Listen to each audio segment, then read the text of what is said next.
Good morning students. आज हम आपका यूनिट सेकंड का नेक्स्ट आर्टिकल डिस्कस करेंगे, that is Poisson's ratio. Poisson's ratio बहुत इम्पॉर्टेंट आर्टिकल है एग्जामिनेशन पॉइंट ऑफ व्यू से भी। और अब इसमें हम देखते हैं कि पॉइजन्स रेशो होता क्या है।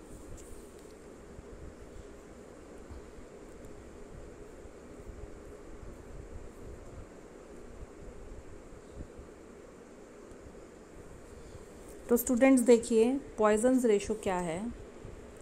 पॉइजन्स रेशो में सबसे पहले तो हमें ये समझना है कि जो आपकी कोई भी बॉडी है, कोई भी रिजिड बॉडी है और उस पे हम किसी भी डायरेक्शन में कोई भी अगर फोर्स लगाते हैं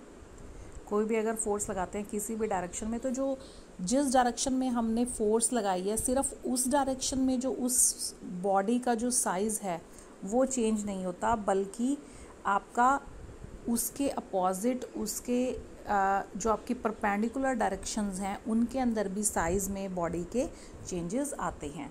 जब भी हम कोई भी फोर्स लगाते हैं बॉडी के ऊपर, तो किसी अलोंग एनी डायरेक्शन जो साइज़ है of the body that changes not only along the direction of the force but in the other directions too. If a force produces an elongation in its own direction, then a contraction too occurs in a direction perpendicular to it. अब देखिए students, हमारे पास suppose ये कोई भी एक rigid body है, suppose इस पे हमने क्या किया, यहाँ इस डायरेक्शन में हमने क्या लगाया, फोर्स अप्लाई किया। You can say that like this, in this direction हमने आपकी फोर्स अप्लाई की। तो अगर हम इस डायरेक्शन में फोर्स अप्लाई कर रहे हैं तो नेचुरली जो डायमेंशंस हैं, ये जो डायमेंशंस हैं आपके ये वाले, ये क्या होंगे, आपके चेंज होंगे। ये जो लेंथ है, length of the object will be getting change. उसके साथ साथ अगर लेंथ चेंज होगा तो ये कहना चाह रहा है कि सिर्फ लेंथ चेंज नहीं होगा, जो बाकी भी डायमेंशंस हैं अदर डायरेक्शंस में वो भी चेंज होंगी। अगर लेंथ चेंज होगी तो ऐसा नहीं है कि जो आपका विड्थ है वो आपकी सेम रहेगी, ठीक है। तो विड्थ आपकी सेम नहीं रहेगी, यही कहना चाह रहा है कि जो चेंज है दैट विल बी, अगर एक डायरेक्शन में इलोंगेशन हो रहा है तो दूसरी डायरेक्शन में आपका उसके परपेंडिकुलर डायरेक्शन में there will be contraction in the perpendicular directions. तो हम क्या कह सकते हैं कि जो चेंज है in the dimensions per unit dimension along the direction in which the force act is called longitudinal strain। जिस डायरेक्शन में फोर्स लग रही है उस डायरेक्शन में जो चेंज इन डायमेंशन है पर यूनिट डायमेंशन, उसको हम बोलेंगे लॉन्गिट्यूडनल स्ट्रेन। उसको हम क्या बोलेंगे, लॉन्गिट्यूडनल स्ट्रेन, जिस डायरेक्शन में आपकी फोर्स लग रही है, ठीक है। तो change in dimension per unit dimension along the direction in which the force is acting is called longitudinal strain। whereas the change in the lateral dimensions, जैसे हमने अभी विड्थ की बात की थी, तो जो lateral dimension है, perpendicular dimensions हैं उनके अंदर जो changes आएंगे per unit lateral dimension is called lateral strain। change in the lateral dimension per unit lateral dimension is called lateral strain। तो ये तो आपके क्या थे कि जो चेंजेस आए, ठीक है, after the application of the force. अब पॉइजन्स रेशो किसको बोलेंगे, देखिए पॉइजन्स रेशो क्या होता है। Yes, Poisson's ratio is the ratio of the lateral strain to the longitudinal strain of the material within the elastic limit of the material, within the elastic limit for the material and is known as Poisson's ratio। बहुत important है, देखिए, ratio of the lateral strain to the longitudinal strain of the material। किस किस चीज़ का ratio लेना है हमने, lateral strain to the longitudinal strain of the material, और कब तक होना चाहिए? With in the elastic limits होना चाहिए, जो आपकी मटेरियल की इलास्टिक लिमिट्स हैं उसके अंदर अंदर होना चाहिए। इस रेशो को हम बोलेंगे lateral strain to the longitudinal strain. इस रेशो को हम बोलेंगे पॉइजन्स रेशो। पॉइजन्स रेशो को जनरली हम यहाँ सिग्मा से डिनोट करते हैं। Sigma is the notation for the Poisson's ratio and it may also be defined as the fractional lateral contraction to the fractional longitudinal extension। कि एक direction में आपका एक्सटेंशन हो रहा है तो उसके कंट्रास्ट में दूसरी तरफ आपका क्या हो रहा है? कॉन्ट्रैक्शन हो रहा है। तो जो फ्रैक्शन ऑफ लेटरल कॉन्ट्रैक्शन है, fraction of the lateral contraction to the fractional longitudinal extension is also known as Poisson's ratio. और उसको हम किससे डिनोट करते हैं? सिग्मा से डिनोट किया जाता है उसको। अब अगर हम इसको और अच्छे से देखना चाहें तो हम इसको इस तरीके से देख सकते हैं। मैथमेटिकली किसके इक्वल होगा? यूजुअली जो मैग्नीट्यूड है लेटरल स्ट्रेन पर unit stress, magnitude of the lateral strain, magnitude of the lateral strain per unit stress, that is denoted by the factor beta, and that of longitudinal strain per unit stress, longitudinal strain per unit stress is denoted by alpha। तो ये जो beta है that is the lateral strain per unit stress and alpha is the longitudinal strain पर unit stress. इन दोनों का जो ratio है that is equal to sigma, and sigma is nothing but the Poisson's ratio, clear? इसको बोलते हैं poisons ratio. अब इसके लिए हमने क्या कंसिडर किया? हमने एक वायर कंसिडर की है। We have considered a wire of original length L। यहाँ पे हम अच्छे से देख पा रहे हैं ये एक वायर है जिसकी लेंथ जो है कैपिटल L है और जो डायामीटर है that is capital D। If A tensile force acts on the wire in the direction, अब यहाँ इस डायरेक्शन में आपकी ये फोर्स हमने शो की हुई है, फोर्स यहाँ पे अप्लाई की है। तो जो लेंथ है of the wire that will be increasing by the factor small l। अब क्योंकि हमने फोर्स अप्लाई किया और फोर्स अप्लाई करने के बाद जो आपका लेंथ जो एक्सटेंशन हुआ है दैट इज़ स्मॉल l, तो टोटल जो लेंथ हमारी बन गई capital L plus small l after the application of the tensile force. Whereas क्योंकि लेंथ इंक्रीज हो गई है बट डायामीटर क्या होगा? डायामीटर विल बी डिक्रीज्ड, और diameter will be decrease through this factor small d। तो जो अब रिमेनिंग जो बचेगा that will be capital D minus small d is the remaining diameter, और you can say that the latest diameter of the wire. Clear? तो जो longitudinal strain है, longitudinal strain को हम कैसे कर सकते हैं? Change in length upon the original length that is small l upon capital L, and the lateral strain can be written as minus d upon d। Minus d is the change in the diameter upon the original diameter which is capital D। तो ये दोनों हमारे पास factors आ गए हैं, longitudinal strain भी आ गया है और लेटरल स्ट्रेन भी हमारे को मिल गया है। अब हमने पॉइजन्स रेशो निकालना है मटेरियल का, जिसको हमने बोला कि हम सिग्मा से डिनोट कर रहे हैं, और वो किसके इक्वल है? Lateral strain upon the longitudinal strain. तो यहाँ पे हम इनकी वैल्यू सब्स्टिट्यूट कर देंगे, minus small d upon capital D over small l upon capital L, और ये किसके इक्वल आ जाएगा? ये इस फैक्टर के इक्वल आ जाएगा, माइनस में l into small d upon small l upon capital D। यहाँ पे जो नेगेटिव साइन है, negative sign is used here so as for the longitudinal and the lateral strains are in the mutually opposite directions। तो ये negative sign सिर्फ इसीलिए यहाँ पे शो किया हुआ है कि ये जो एक इस डायरेक्शन में है तो दूसरा क्या है? इस डायरेक्शन में है, इसलिए इनकी डायरेक्शन को शो करने के लिए यहाँ पे ये नेगेटिव साइन हमने लगाया हुआ है। जो आपकी पॉइजन्स रेशो है that is a dimensionless quantity dimensionless quantity भी है and moreover it is having no units, unitless भी है, डायमेंशन लेस है और यूनिटलेस है. The value of the Poisson's ratio generally for the material is found to be equal to between 0.2 to 0.4. जो value है poisons ratio की generally आपकी कहाँ से कहाँ तक वेरी करती है, that varies from 0.2 to 0.4.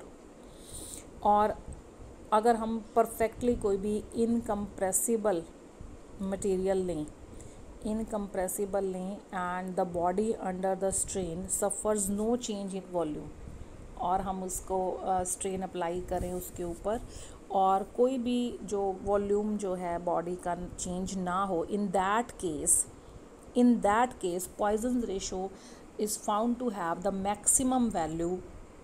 In that case it is found to have the maximum value and it is equal to 1/2 or you can say that 0.5.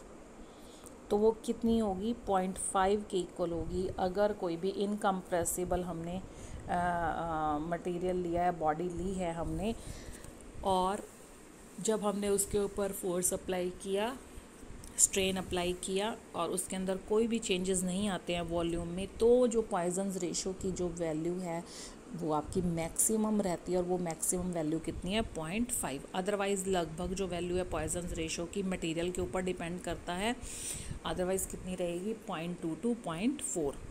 तो हमने कोई भी एक वायर ली जिसका वॉल्यूम V है, suppose L is the length of the wire and D is the diameter of the wire, और वो किसके इक्वल है, V is equal to volume किसके इक्वल होगा, जो आपका एरिया है, area into the length. Area क्या है, π/4d² into L. This will be the total volume. ठीक है.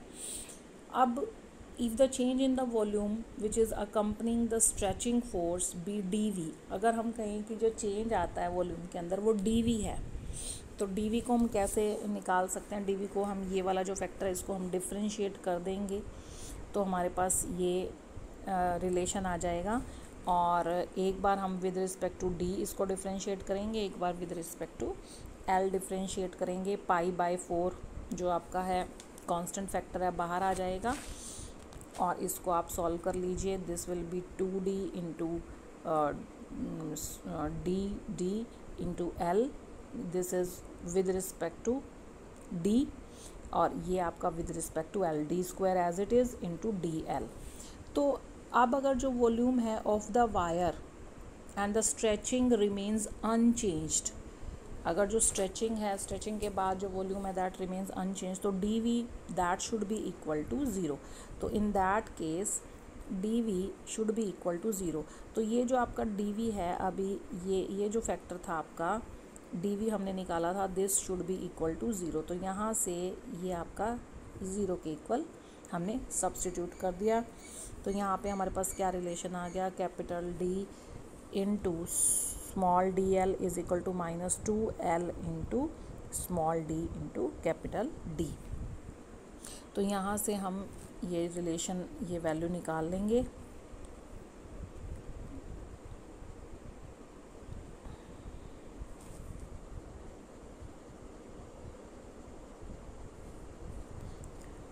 हमारे पास ये वैल्यू आ गई, हमारे पास ये रिलेशन आ गया, small d L/L is equal to -2 small d upon capital small d into capital D upon D.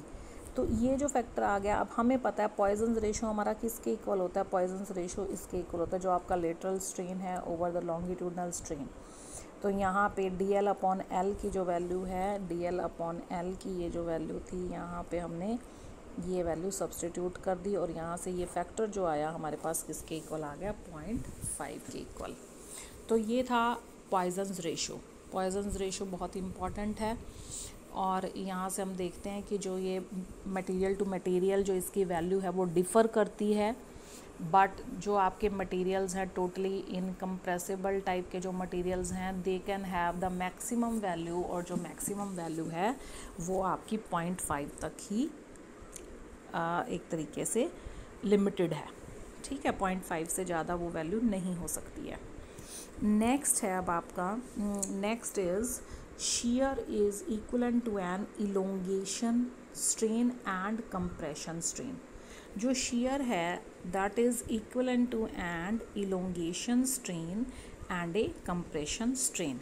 अब इसके लिए हमने कोई भी एक क्यूब कंसिडर किया है मटेरियल, कोई भी मटेरियल का क्यूब आइसोट्रॉपिक मटेरियल है. आइसोट्रॉपिक मटेरियल का मतलब क्या है कि ऐसा मटेरियल जिसके अंदर उसकी जो प्रॉपर्टीज़ हैं डिस्टेंस के साथ वो सेम रहें, वो चेंज ना हो throughout the material. All the properties of the matter when are always be same, then you can say that the material is isotropic in nature. Like जो आपका एक तरीके से मेटल्स हैं, मेटल्स भी आपके आइसोट्रॉपिक मटेरियल्स हैं. तो हमने एक आइसोट्रॉपिक क्यूब कंसिडर किया, आइसोट्रॉपिक मटेरियल का क्यूब कंसिडर किया है, और जो जिसके जो फेसेस हैं, जो फेस है, फ्रंट फेस है, दैट इज़ ABCD. ABCD जो है ये आप देख सकते हैं, this is ABCD, this is the front face of the cube. और जिसकी जो साइड्स हैं वो क्या है, कैपिटल L है. सभी साइड्स आपकी क्या हैं, कैपिटल L हैं. और जो लोअर फेस है DC is the lower face. You can see D and C. DC is the lower face and B fixed, ये फिक्स्ड फेस है आपका, ठीक है. And a tangential force F is applied at the upper face AB in the direction shown. यहाँ इस direction में अपर face पे F force apply किया है हमने, जो कि टेंजेंशियली हमने एक फोर्स अप्लाई किया है on the upper face as shown in the figure. Direction is shown in the figure. Direction आपकी ये है, इस डायरेक्शन में हमने आपका फोर्स अप्लाई किया है, ठीक है. अब उसमें देखिए ऑब्वियसली जो क्यूब है, the cube will now be sheared to the shape A', B', C and D through a small angle theta. ये हम पहले भी ऑलरेडी पढ़ चुके हैं कि जो shear है वो थीटा, जो through it will be sheared through a small angle theta. It will be sheared through a small angle theta, क्योंकि ऊपर आपका सिर्फ नीचे वाला फेस तो आपका फिक्स है. नीचे वाला जो आपका DC है, DC एक तरीके से आपका फिक्स्ड फेस है, और आपने यहाँ पे इस डायरेक्शन में अप्लाई किया, तो जो अपर जो आपका पार्ट है that will B sheared through the small angle theta. In this process the diagonal BD is increased. देखिए आप देख सकते हैं BD, ये वाला डायगोनल था आपका, ये आपका डायगोनल BD था. इस शेयर के जो आप after the application of the force जो आपका ये डायगोनल था BD, that's gets elongated to DB' के थ्रू आपका ये क्या हो गया, इलोंगेट हो गया, ठीक है. एंड जो आपका डायगोनल AC था, AC was this diagonal and it gets shorten by A', C. ये A', C जितनी लेंथ का रह गया है after the application of the force on the upper part, upper face of the cube. तो देखिए अब अगर हम बात करें with centre D, with the center D and the radius DB drawn R BH. ये अगर मान लो हम ये कहें कि ये सेंटर है D, और यहाँ से हमने क्या किया है, एक अगर हम कोई भी सर्कल ड्रॉ करना चाहें तो वो इस तरीके से होगा, और ये कहाँ पे इंटरसेक्ट करेगा, इसको DB' को H पे इंटरसेक्ट करेगा, ठीक है ना, H पे इंटरसेक्ट करेगा. And BH is practically perpendicular to DB'. जो BH है, ये B और ये H, ये एक तरीके से परपेंडिकुलर है ऑन DB' पे एग्जैक्टली ये परपेंडिकुलर है. और similarly in the case with the other diagonal which is AC. ये जो A' है, A' is also perpendicular to AC.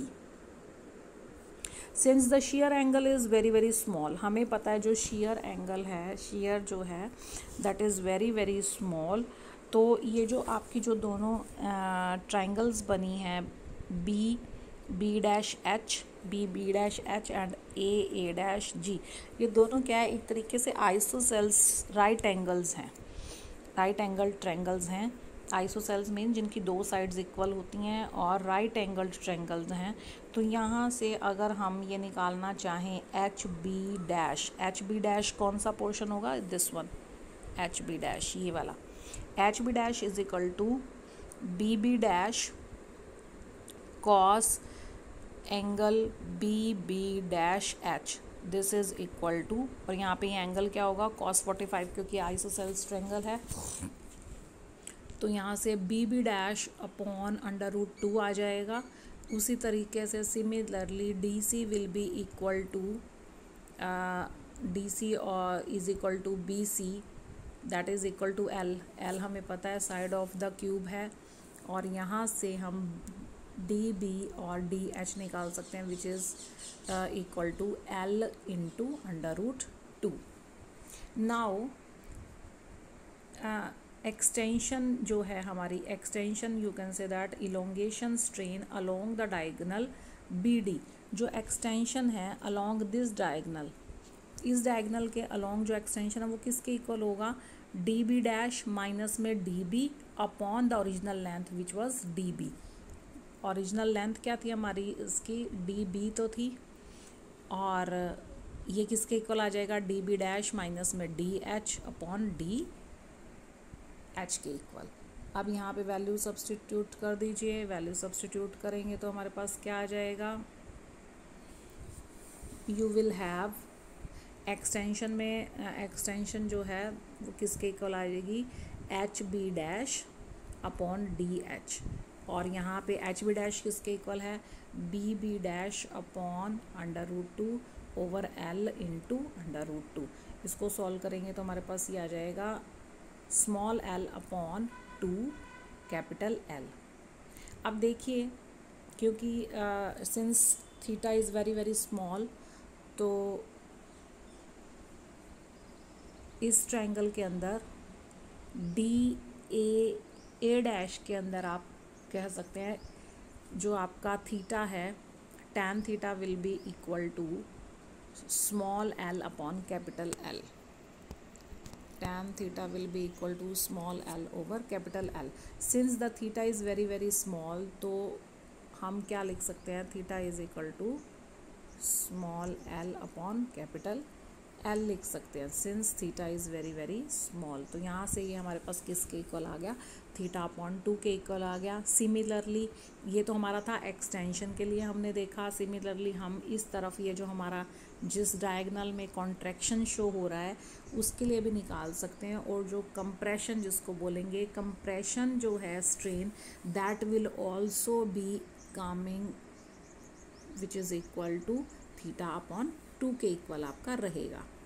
ठीक है, तो जो शेयर स्ट्रेन है, shear strain that was theta, और वो जो थीटा है वो किसके इक्वल होगा टोटल में, एक तो जो एक्सटेंशन स्ट्रेन है, एक्सटेंशन स्ट्रेन हमारा किसके इक्वल आया है, थीटा अपॉन 2 के इक्वल आया है, और जो कंप्रेशन स्ट्रेन है वो किसके इक्वल आया है हमारा, वो भी हमारा थीटा बाय 2 के इक्वल आया है। तो जो टोटल स्ट्रेन थीटा है उसके अंदर दो फैक्टर्स होंगे, एक तो आपका एक्सटेंशन स्ट्रेन का होगा which will be contributing theta upon 2, और दूसरा फैक्टर क्या होगा, कंप्रेशन स्ट्रेन का होगा that will also B contributing theta upon 2। तो ये जो theta upon 2 plus theta upon 2 है वो मिलके हमारा क्या बनेगा, शेयर स्ट्रेन थीटा बनेगा।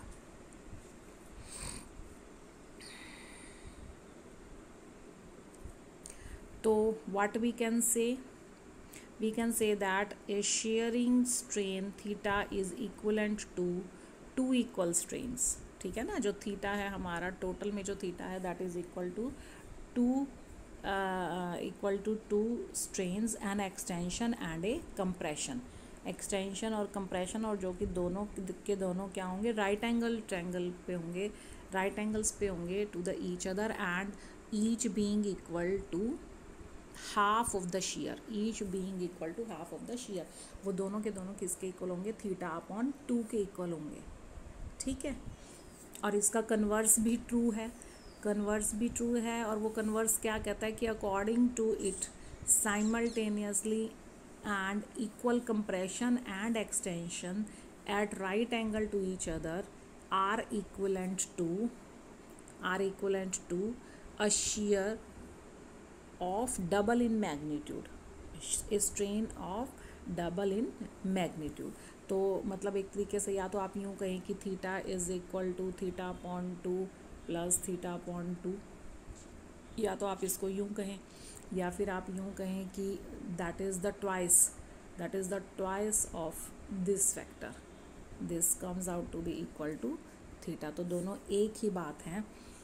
तो इसके साथ ही ये था आपका टॉपिक पॉइजन्स रेशो, जो कि बहुत ही इम्पॉर्टेंट है एग्जामिनेशन पॉइंट ऑफ व्यू से। हर आपका एक या दो